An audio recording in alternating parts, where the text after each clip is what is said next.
بہادر شاہ ظفر کے سارے شہزادوں کے سر قلم کر کے اس کے سامنے کیوں پیش کیے گئے؟ قبر کے لیے ان کے شہزادوں کو زمین کی جگہ کیوں نہیں ملی؟ آج بھی اس کی نسل کے بچے کچے لوگ بھیک کیوں مانگتے پھرتے ہیں؟ ایک بہت بڑا سوال ہے۔ پڑھیے، دیکھیے اور اپنی نسل کو بھی بتائیے کہ یاد رکھیے تباہی ایک دن میں نہیں آ جاتی۔ یاد رکھیے صبح تاخیر سے بیدار ہونے والے افراد میری اس ویڈیو کو غور سے سنیے گا۔ زمانہ 1850 کے لگ بھگ کا تھا، مقام دلی کا، وقت صبح کے 3:30 بجے کا تھا۔ سول لائن میں بگل بج اٹھا ہے۔ 50 سالہ کپتان رابرٹ اور 18 سالہ لیفٹیننٹ ہنری دونوں ڈرل کے لیے جاگ گئے۔ 2 گھنٹے بعد طلوع آفتاب کے وقت انگریز سویلین بھی بیدار ہو کر ورزش کر رہے ہیں۔ انگریز عورتیں گھڑ سواری کو نکل گئی ہیں۔ 7 بجے انگریز مجسٹریٹ دفتروں میں اپنی اپنی کرسیوں پر بیٹھ چکے ہیں۔ ایسٹ انڈیا کمپنی کے سفیر سر تھامس مٹکاف دوپہر تک کام کا اکثر حصہ ختم کر چکا ہے۔ کوتوالی اور شاہی دربار کے خطوں کا جواب دیا جا چکا ہے۔ بہادر شاہ ظفر کے تازہ ترین حالات کا تجزیہ آگرہ اور کلکتہ بھیج دیا گیا ہے۔ دن کے 1 بجے سر مٹکاف بگی پر سوار ہو کر وقفہ کرنے کے لیے گھر کی طرف چل پڑا ہے۔ یہ ہے وہ وقت جب لال قلعہ کے شاہی محل میں صبح کی چہل پہل شروع ہو رہی ہے۔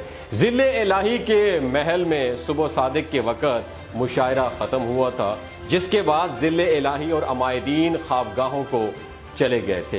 اس حقیقت کا دستاویزی ثبوت موجود ہے دوستوں کہ لال قلعہ میں ناشتے کا وقت اور دلی کے برطانوی حصے میں دوپہر کا لنچ کا وقت ایک ہی تھا۔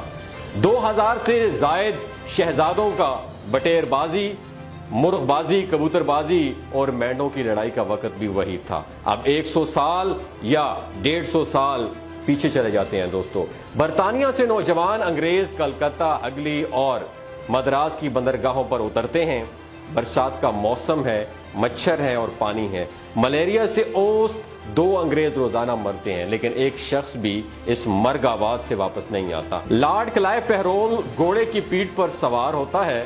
اب 2020 میں ہم آ جاتے ہیں۔ 95% سے زیادہ امریکی رات کا کھانا 7 بجے تک کھا لیتے ہیں، 8 بجے تک اپنے بستر میں ہوتے ہیں اور صبح 5 بجے سے پہلے اٹھ جاتے ہیں۔ بڑے سے بڑا ڈاکٹر صبح 6 بجے اسپتال میں موجود ہوتا ہے۔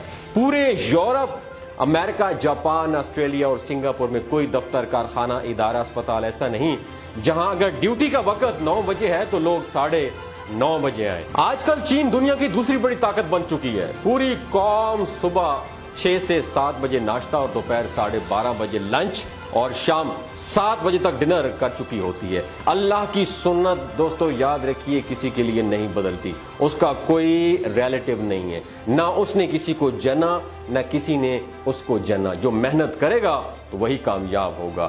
عیسائی ورکر تھامس میٹکاف 7 بجے دفتر پہنچ جائے گا تو دن کے 1 بجے تولیہ بردار کنیزوں سے صاف کرنے والا بہادر شاہ ظفر مسلمان بادشاہی کیوں نہ ہو ناکام رہے گا۔ بدر میں فرشتے نصرت کے لیے اتارے گئے تھے، لیکن اس سے پہلے مسلمان پانی کے چشموں پر قبضہ کر چکے تھے، جو آسان کام نہیں تھا، اور خدا کے محبوب رات بھر یا تو پالیسی بناتے رہے یا پھر سجدے میں پڑے رہتے تھے۔ حیرت ہے کہ ان دانشوروں پر ہمیں حیرت ہے جو یہ کہہ کر قوم کو مزید افیون کھلا رہے ہیں کہ پاکستان 27ویں رمضان کو بنا تھا، کوئی اس کا بال بیکا نہیں کر سکتا۔ کیا سلطنت خداداد پاکستان اللہ کی رشتہ دار تھی؟ کیا سلطنت خداداد میسور اللہ کی دشمن تھی؟ ٹیپو سلطان کی جو سلطنت تھی، جس ملک کے ووٹرز ذہنی غلام ہوں، پیر غنڈے ہوں، مولوی منافق ہوں، ڈاکٹر بے ایمان ہوں، سیاستدان اور پولیس ڈاکو ہوں، کچہری بیٹھک ہو، ججز بے اعتبار ہوں، لکھاری خوش آمدی ہوں، اداکار بھانڈ ہوں، ٹی وی چینل پر مسخرے ہوں، تاجر بے ایمان اور سود خور ہوں، دکاندار چور ہوں، عوام بے اکرام ہو، جہاں 3 سال کی بچی سے 50 سال تک کی عورتوں پر ریپ عام ہو اور مجرموں کو سیاسی دباؤ میں آ کر چھوڑ دیا جائے۔ اسلام آباد مرکزی حکومت کے دفاتر ہیں یا صوبوں کے دفاتر ہوں یا نیم سرکاری ادارے، ہر جگہ لال قلعہ کی طرز زندگی کا دورہ ہے۔